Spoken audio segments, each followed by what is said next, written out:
Don't hit the wall. Dadgummit.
Not a rerun, folks.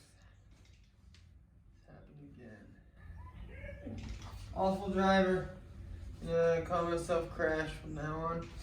Anyways, I didn't show this last time, so I'm going to show it this time. This is the splice for the main frame rail. Put some holes in it for the rosette welds, and then take this inner sleeve tube. This is 4 feet. It's going to slide all the way through the tube, and then you do your full pin welds here, and then your plug welds. Holds the whole thing, or holds that tube.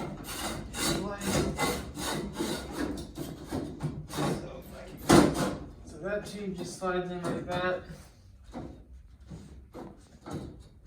So you know everything is straight because that tube just slides right through there, so everything, all the damaged area has been removed. So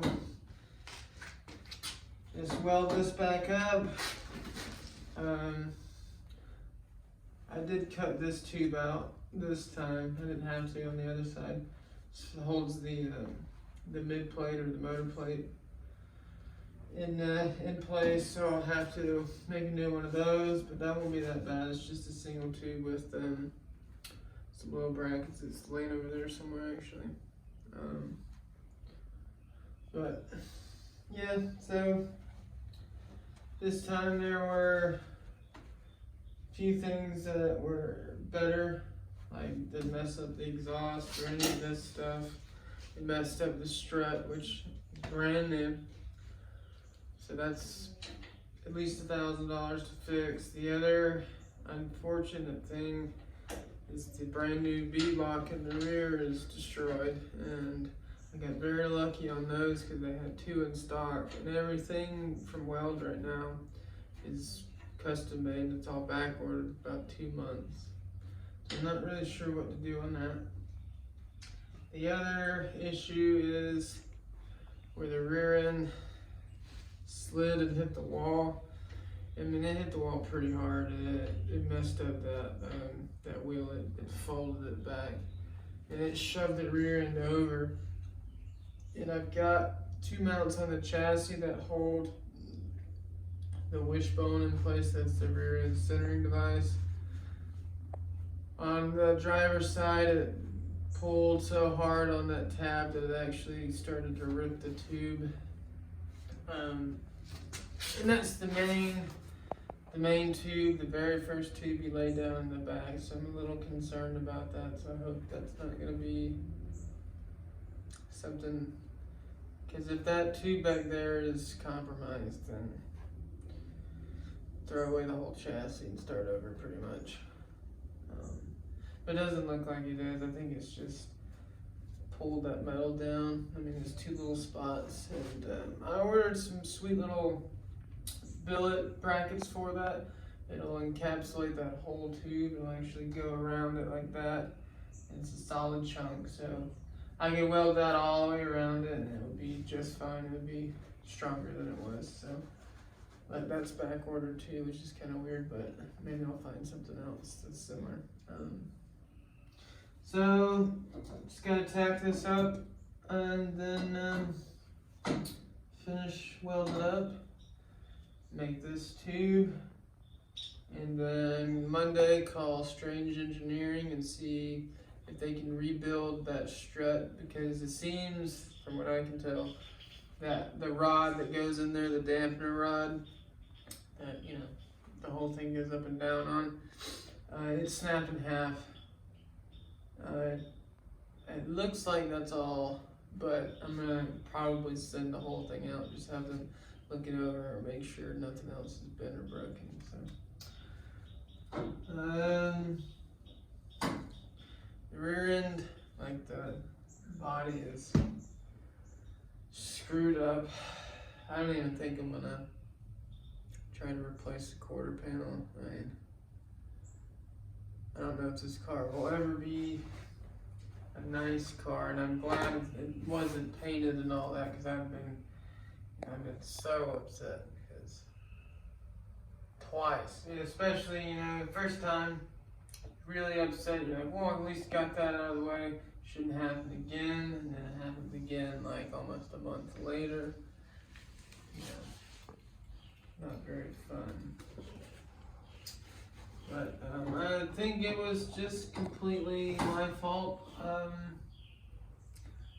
I'd been driving all day, I had a job in Alabama, and thought since I got done early there that morning, I would drive all the way here, just about 3.5 hours or so, and then get here, load everything up, go to the track. And I've been in like stop and go traffic, pulling a trailer, so maybe I was a little antsy on the brakes, because you got to get on the brakes quick and in a hurry when you're pulling a trailer, just to make sure, you know, you got enough time to stop. And I guess just at the end of the track, through the chutes, I stomped on the brakes a little bit too hard, and it locked the wheels up, and you just start sliding. I mean, normally what I do would throw the chutes, wait for them to pop, and you can feel that jerk, and then slowly start getting on the brakes. A lot of times, I don't even have to hit the brakes. That's why I like throwing the chute. It's easier on the brakes, you don't have to worry about it. Just throw the chute and let it decel. But I guess I didn't do that for whatever reason. And just started sliding. Slid a long ways. I didn't get a time slip, but I did the calculator on RPM and gear ratio and tire height. Now I've compared it to a time slip, and it's pretty accurate. It was showing I was going about 172 miles an hour when I started sliding. So slid from the right lane all the way to the left. The chute tether in the back, you can see where it's bent a little sideways, where the car was, let me think, going like this, slid like this, the chute deployed and snapped the rear back like that. I bet if the chute hadn't come out, I would have gone like straight into the wall. That probably, the car probably would have been destroyed, and I probably would have been hurt pretty bad. So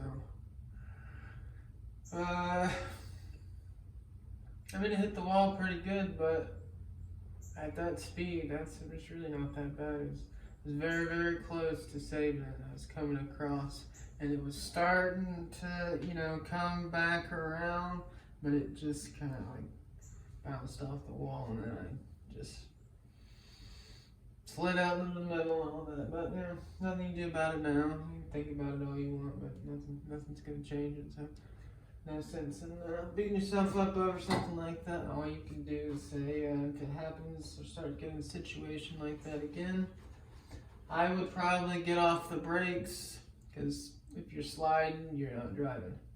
That's the only thing I know. I would get off the brakes, and I don't know. May not have even. If I'd have got off the brakes, I might not have even straighten back up. I don't know. Who knows? Anyways, hopefully that doesn't happen again. But just be more cautious of everything, you know. At the end of the track, you're thinking, you know, you're done, nothing to worry about, all the, you know, potential wreck scenarios are over. Like, I mean, you're not even thinking about it, you're just la. You know, that was a good pass, or that was a bad pass, you know, trying to think about what you need to fix in all this, or what you need to start straightening out.